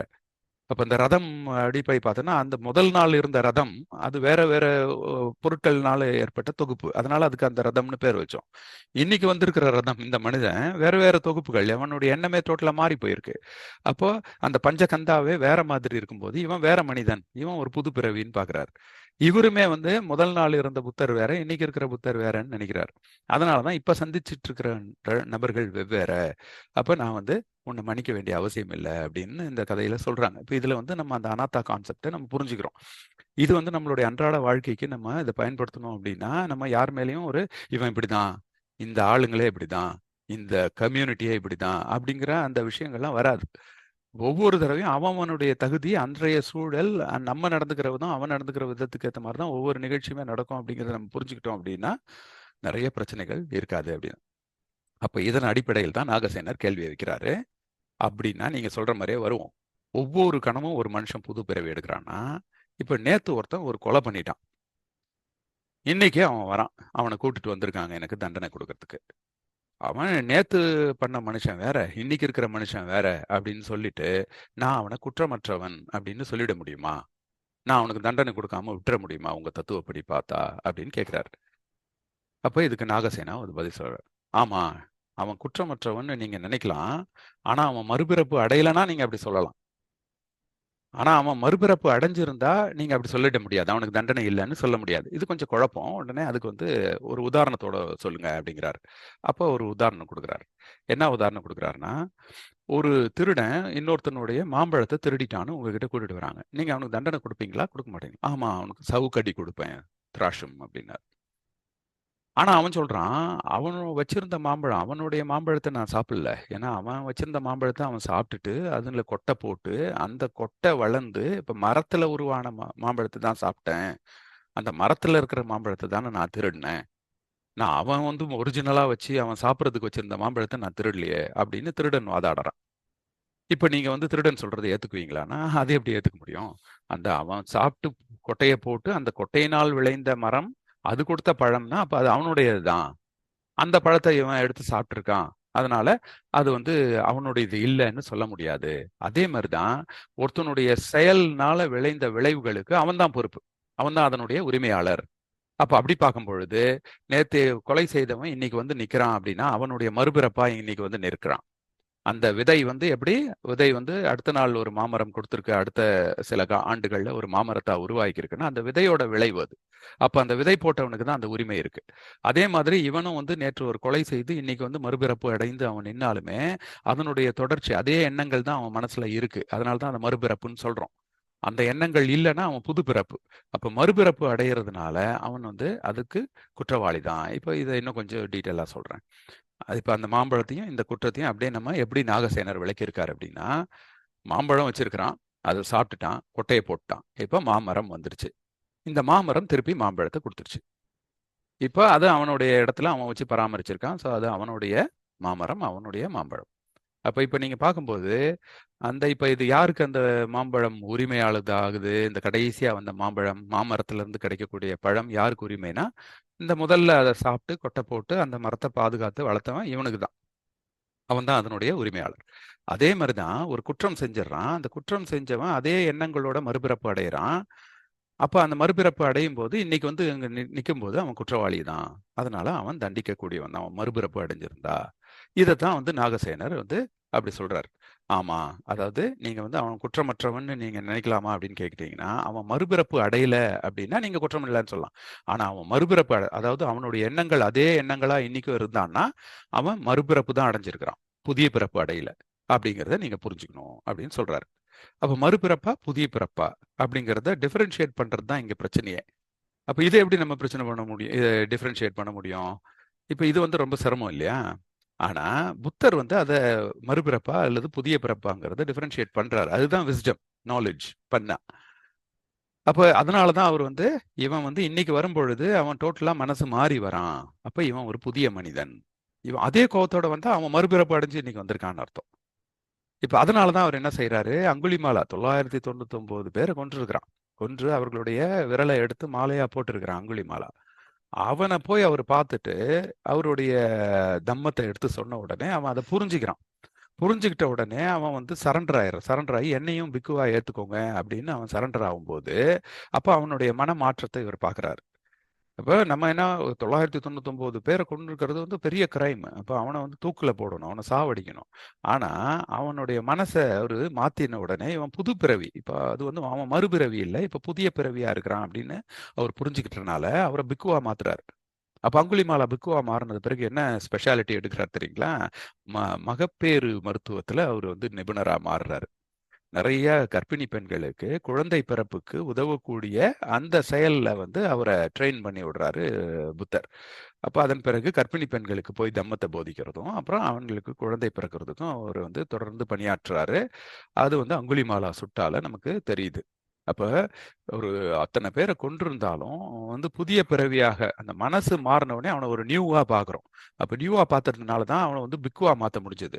அத்தனை பேரை கொண்டிருந்தாலும் அத்தனை பிறவிகள் உருவாகிறதுக்கு இங்க அவன் காரணமா இருந்திருக்கிறான். அத்தனை குழந்தைகள் பிறப்பதற்கு இவன் வந்து நன்மை புரிஞ்சிருக்கு. அதனால தான் ஸ்ரீலங்கால வந்து அங்குலிமாலாவை வந்து ஒரு பெரிய பௌத்த பிக்குவா கன்சிடர் பண்ணுவாங்க. அவருக்கு அண்மையில வந்து ஒரு தபால் தலை கூட வெளியிட்டாங்க, ஸ்டாம்ப். அப்ப அப்படின்னா பாத்துக்கோங்க. அப்போ இதுதான் வந்து இப்ப இதே மாதிரி நம்ம கிட்ட வந்து மறுபிறவியா புது பிறவியான்னு தெரிஞ்சுக்கிறது நமக்கு சிரமம், அது சாத்தியம் இல்லை இல்லையா? அப்போ ஒரு குற்றம் செஞ்சவன் வந்து ஜட்ஜு கிட்ட முன்னாடி நின்று வந்து ஐயா நான் இன்னைக்கு வந்து புதிய பிறவி அடைஞ்சிட்டேன், நான் மறுபிறவி இல்லை, என்னை விட்டுருங்க அப்படின்னு சொன்னா ஜட்ஜ் எப்படி விட முடியும்? ஏன்னா இவன் வந்து திருந்திட்டானா இல்ல திருந்தலையா, அவன் மைண்ட்ல என்ன ஓடுதுன்னு நமக்கு தெரியாது. நமக்கு ஒன்றும் மைண்ட் ரீடிங் மிஷின்ஸ் எல்லாம் இல்லை. அவன் மைண்டை ரீட் பண்ற அளவுக்கு நம்ம யாரும் புத்தரும் கிடையாது. அப்ப அந்த அளவுக்கு ஒரு சைக்காலஜி அண்டர்ஸ்டாண்டிங் உள்ள ஆட்களாக எல்லாருமே இல்லை. அப்ப என்ன பண்ணணும், வேற வழி இல்லை, நம்ம அவனை சிறை தண்டனை கொடுக்குறோம். ஆனா சிறை தண்டனை எதுக்கு கொடுக்குறோம்? அது கொடுக்கறதோட அர்த்தம் என்ன? ஏன் அப்ப ஒரு 6 ஆண்டு கடுங்காவல், அதுக்கப்புறம் வெளியே விடுறது, திருப்பி வெளியே வந்து அதே குற்றம் செய்யணும்? இந்த 6 ஆண்டு காலத்துல அவனுடைய மனசு வந்து மாற்றப்பட்டு அவன் ஒரு புது பிறவியா வெளியே வருவாங்கிற நம்பிக்கை தான் சிறைச்சாலையோட அடிப்படை கான்செப்டே. அதனாலதான் சிறைச்சாலைகள்ல அவங்களுடைய மனதை மாத்துறதுக்கு நிறைய முயற்சிகள் எடுக்கிறாங்க. அப்ப அதன் அடிப்படையில் தான் திஹார் ஜெயில கூட விபாசனாவை கோயங்கா அறிமுகப்படுத்தினாரு, அங்க இருக்கக்கூடிய மக்களுடைய சிறைவாசிகளுடைய மனதை மாத்தணுங்கிறது. ஸோ இப்போ இந்த மாதிரி தான் நம்ம வந்து யாரை ஒருத்தர் வந்து ஒரு தப்பு செஞ்சுட்டான் அப்படின்னா கூட அவனை தண்டிக்கணும் அப்படின்னு நினைக்கிறத விட அவனுடைய மனசை மாத்தி அவனை புதிய பிறவியா மாத்த முடியுமான்னு பார்க்கணும். நம்ம வீட்லயும் சரி, நண்பர்கள்கிட்டயும் சரி, குழந்தைகள்கிட்டயும் சரி, வெளியில யாராவது ஒரு ஸ்ட்ரேஞ்சரா இருந்தாலும் சரி, இதுதான் பௌத்த தத்துவம். அவன் தப்பு பண்ணிட்டான் தெரியுது. ஆனா இப்ப அடுத்து அவனை வந்து மாத்துறதுக்கான முயற்சி தான் நம்மளுடைய முதல் முயற்சியா எடுக்கணும். தண்டிக்கிறது கிடையாது. சிறை தண்டனையை வந்து தண்டனை அவனை தனியா வச்சு கொடுமைப்படுத்தணுங்கிறது நம்ம நோக்கம் கிடையாது. அந்த தனித்து வச்சு அவனுடைய மனநிலையை மாற்றி புதிய பிறவியா கொண்டு வரணும். இதை நம்ம அன்றாட வாழ்க்கையில கூட சின்ன சின்னதா அப்ளை பண்ணலாம். யாரோ ஒருத்தர் நம்ம கிட்ட சத்தம் போட்டாரு, ஒரு கோவம் வருது. அப்ப அவருடைய மைண்டை சேஞ்ச் பண்றதுக்கு தான் நம்ம முதல்ல ட்ரை பண்ணணும். சேஞ்ச் பண்ணி அவங்க வந்து சாந்தம் அடைஞ்சிட்டாங்க அப்படின்னா அப்போ அவங்க புது பிறவி. அதுக்கப்புறம் நீங்க அவங்கள அது புது எண்ண மனிதனாவே பார்த்து நம்ம கண்டினியூ பண்ணணும். இந்த மாதிரி ஒரு மனநிலையை வளர்த்துக்கிட்டா சண்டையே வராது, வீட்டில் சண்டையே இருக்காது. நம்ம டெய்லி ஒரு ஹஸ்பண்ட் அண்ட் ஒய்ஃப் சண்டை கூட இப்படிதான் வருது. அவன் அப்படி செஞ்சுட்டான், அவன் சொல்லிட்டான் அப்படின்னு நம்ம யோசிச்சுட்டே இருக்கோம். அந்த மைண்டை சேஞ்ச் பண்ணிட்டு அடுத்து வந்து இன்னைக்கு வேற ஆள்பா, நம்ம ஓகே அதெல்லாம் மறந்துடுவோம், நம்ம புதுசாக பழகுவோம், திருப்பி நம்ம வந்து அன்பு செலுத்துவோம் அப்படின்னு வந்தோம்னா நமக்கு வந்து சண்டைகள் எல்லாமே டக்கு டக்கு டக்குன்னு காணாம போயிடாது, வந்த வேகத்துல போயிடும். இது ஒரு பௌத்த பண்பு. இதெல்லாம் நம்ம புரிஞ்சுக்கிறதுக்கே இவ்வளவு விஷயங்களை நம்ம மைண்ட்ல போட்டு ட்ரைனிங் பண்ண வேண்டியதா இருக்கு. சரி ரைட்டு. அப்ப எல்லாரையுமே இந்த மாரி சிறை தண்டனை குடுத்து தான் நம்ம சரி பண்ண முடியுமா அப்படின்னா, ஒரு சமூகத்துல அப்படி வருமுன் காப்பது தான் முக்கியம் இல்லையா? ஸோ சிறைச்சாலையில போய் அவன் மைண்ட் சேஞ்ச் பண்றத விட, நம்ம குழந்தை பருவத்தில இருந்தே நம்ம மைண்ட் வந்து இதுக்கே ட்ரெயின் ஆயிட்டு இருந்ததுன்னா, நமக்கு வந்து ஒரு நல்ல எண்ணங்கள் மட்டும் தான் இருக்கும். ஒவ்வொரு கணமும் நம்ம வந்து புதிய பிறவி தான் எடுப்போம். முதல் பிறவியில இருக்கக்கூடிய தீய எண்ணங்கள அழிச்சுட்டு புதிய பிறவியா வருவோம். அப்போ இந்த மாரி வரும்பொழுது நமக்கு இது உதவி செய்யறது தான் என் வழி மார்க்கம். அதுதான் பௌத்த தத்துவம். அதுதான் புத்தரும் அவர் தம்மமும். அதனால தான் புத்தரும் அவர் தம்மமும் வந்து நமக்கு எல்லாருக்கும் வேணும். ஸோ இந்த நாட்டுல இருக்கிற எல்லாருமே வந்து புத்தரும் தம்மமும் பின்பற்றக்கூடிய ஒரு மனிதர்களா இருந்துட்டாங்க அப்படின்னா, இந்த சமூகத்துல எந்த பிரச்சனையும் இருக்காது. எந்த ஏற்றத்தாழ்வும் இருக்காது. ஒரு சமத்துவமான ஒரு சமூகத்த படைக்க முடியும். அதுதான் பிரபுத்த பாரத் அப்படின்னு டாக்டர் அம்பேத்கர் கண்ட கனவு. அதனால தான் அவர் இந்த புத்தரும் தம்மமும் புத்தகத்த அவர் எழுதுறார். அதனால தான் எல்லாரும் அத பின்பற்றணும்னு சொல்றார். இது ஒரு குறிப்பிட்ட சமூகத்தை சார்ந்தவர்கள் மட்டும் பின்பற்றுறது கிடையாது. இது புத்திஸ்டுகள் மட்டும் பின்பற்றுறது கிடையாது. இது எல்லா மனிதர்களுக்கும் தேவையானது. அதனால தான் இப்ப நம்ம வந்து இந்த புத்தரும் தம்மம நம்ம இப்ப இன்னைக்கு காலையிலயும் உட்காந்து பேசிட்டு இருக்கோம். இத நம்ம பின்பற்றணும். இதன்படி நம்ம வாழ்ந்து காமிக்கணும். சரி, இப்ப இதன்படி பண்ணா எல்லாரும் மாறிடுவாங்களா? அப்படின்னா, இந்த படம் அதுக்கு தான் ஒரு சின்ன உதாரணமா போட்டிருக்கேன். எந்த ஒரு தத்துவமுமே நம்மள அடிமைப்படுத்தி வச்சிருக்கு. ஆனா, அந்த தத்துவத்திலிருந்து மீண்டு வரணும்னா, ஃபர்ஸ்ட் யாராவது ஒருத்தன் தான் எந்திரிச்சு நிக்கணும். அவன பார்த்து இன்னொரு 4 பேர் எந்திரிச்சு நிப்பாங்க. அதுக்கப்புறம் அந்த சமூகமே எந்திரிச்சு நிக்கும்போது, அந்த பொய் தத்துவம் நம்ம முன்னாடி மண்டியிட்டுரும். அப்ப இன்னைக்கு பௌத்த தத்துவம் இல்லாம வேற ஒரு சில தத்துவங்கள் நம்ம மைண்ட வந்து அப்படியே அடிமைப்படுத்தி வச்சிருக்கு. எல்லாம் அதுக்கு வந்து சரண்டர் ஆயி, ஐயா சாமின்னு கால்ல விழுந்திருக்கிறோம் அந்த தத்துவங்கள் கால்ல. அத எதிர்த்து ஒருத்தர் 2 பேர் நிக்கிறோம். கொஞ்சம் ஒரு சின்ன கும்பல் நிக்குது. அதுதான் இன்னைக்கு இந்த ஞாயிற்றுக்கிழமை காலையில இப்ப நம்ம இணைஞ்சிருக்கிறோம். நம்ம இணைஞ்சிருக்கிறவங்க எல்லாமே இந்த நம்ம பொது சமூகத்தில் இருக்கக்கூடிய ஒரு இயல்பான தத்துவத்தை மீறி நம்ம வந்து பௌத்த தத்துவத்தின்படி நிமிர்ந்து நிக்கிறோம். நம்ம காட்டுற உதாரணத்தை வச்சு தான் இந்த சமூகமே எந்திரிச்சு நிற்கும். அப்படி எந்திரிச்சு நிற்கும் பொழுது இங்க ஒரு பிரபுத்த பாரத் உருவாகும். அடிமைப்படுத்தக்கூடிய தத்துவங்கள், சுரண்டலை உருவாக்கக்கூடிய தத்துவங்கள் மண்டியிட்டு காணாம போயிடும் அப்படிங்கிறது தான் இதனுடைய அடிப்படை. இது எப்படி சாத்தியமா அப்படின்னா சாத்தியம்தான். அதை ஒருத்தர் 2 பேர் தான் முதல்ல எடுக்கணும். அப்ப அதன் அடிப்படையில் ஏதோ ஒரு சிறிய குழு இங்க இணைஞ்சிருக்கு. இப்ப நம்ம அதை பின்பற்றுறோம். நிறைய குழந்தைகள் இங்க இணைஞ்சிருக்காங்க. இப்ப அந்த குழந்தைகள்லாம் வந்து இதை பின்பற்ற போறாங்க. அப்போ அப்படியே நமக்கு அது வரும். ஓகே. இது வந்து மிலிந்த நாகசேனாவோட 2வது கேள்வி. அதுவும் நம்ம பார்த்தோம் இல்லையா? அதோட என்னுடைய இன்றைய நிகழ்ச்சி முடியும்.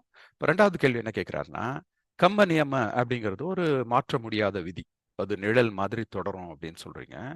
அப்படின்னா, ஒரு செயல் அதனுடைய விளைவை எப்ப நடக்கும்? எங்க நடக்கும்?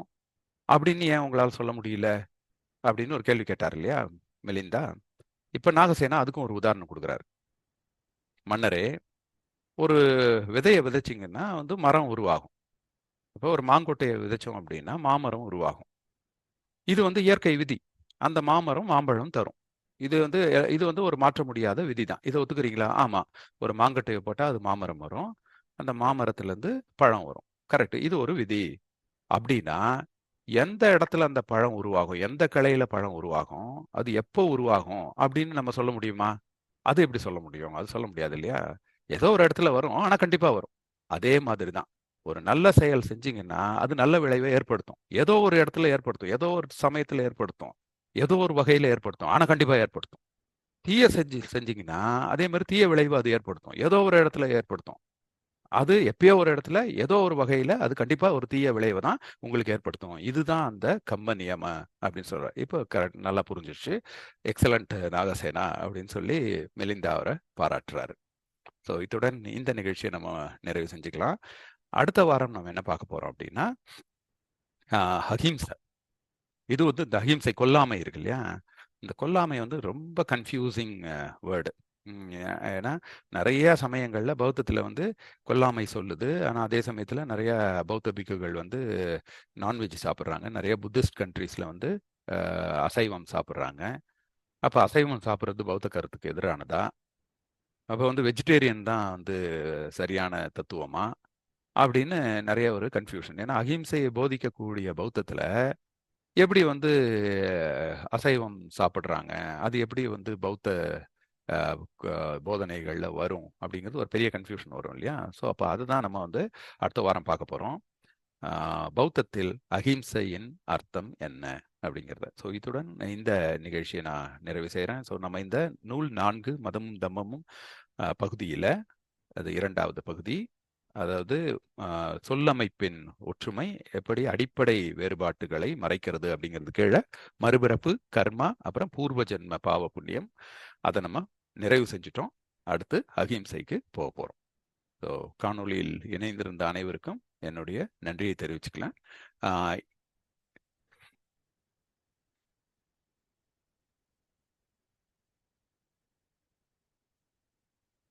இப்போ நான் வந்து அன்மியூட் கொடுக்குறேன்.